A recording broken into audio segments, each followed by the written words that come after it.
See, I've lived all over the United States. My dad was in Marines, so we transferred quite a bit. I moved here for my job back in May, so Kingsport has been just wonderful.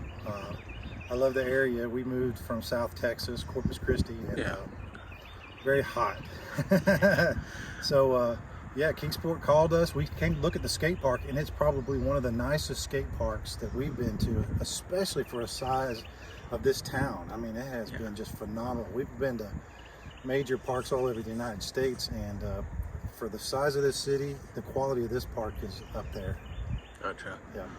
But I really never skated until my grandma bought me my first board in 1977. She bought it at Christmas, and from there on, just pretty much every day, if not every week, doing my thing. I don't really think there's really any improvements. They're using some very good space, especially putting in a new pump track. I like that. It would be nice to have, if the city were built, kind of a pump track geared towards skateboarders too, because skateboarding has become where there's pump tracks being built for that too, that are concrete or wooden, that are a lot smoother than the asphalt on the pump track for the mountain bikes. Yeah. You see kids trying to ride it, but with the wheels that we use at the park, they're a little hard. Yeah. So you don't go quite as smooth and as fast as you would. Skateboarding has changed a lot in all the years I've been skating. Most when I was a child, it was very individualized. Since we didn't live out in California, we weren't able to go to skate parks and all that stuff that were popular in the 70s.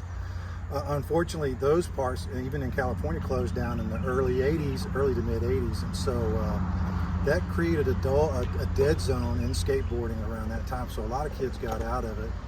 I kind of stayed with it as much as I could. I went to ramps, backyard ramps. Everybody would build small ramps, big ramps, swimming pools, all that sort of stuff.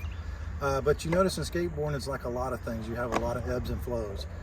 Sometimes the industry will tank, and sometimes it'll rise up. In the early 90s, skateboarding tanked. You couldn't find anywhere to skate, really. Not a lot of pros were making money. And then like the X Games, that pretty much brought skateboarding again back to the forefront and made it normalized. Because when I was a teenager, when I was young and in high school, you kind of got made fun of as being a skateboarder. You know, you were like those punk skateboard kids. And now it's more accessible, i.e. being the amount of parks that the cities are building for the kids today. We were always told when we were kids that they couldn't build us parks because of the insurance liability was so high, and we had to deal with it. So now I can hop in my car and I can drive to 20 different skate parks within about a 4 or 5 hour radius from us. And so that's how much it's changed. It's become normalized where it didn't used to be. But right now we're kind of going into another lull where you're seeing a lot more kids getting out of it. I think it's cyclical based on their age. I think some kids get out of it when they're 18, 19 years old because they kind of feel like they have to grow up.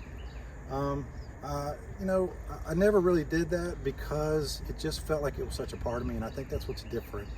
There aren't a lot of guys my age that are still skateboarding out here at these parks. There are a few here in Kingsport, though. Surprisingly enough, there's a teacher that works for our school system that works with not really mentally challenged kids, but kids that have emotional needs, emotional problems. And he comes out here quite a bit. He actually teaches a skateboard camp.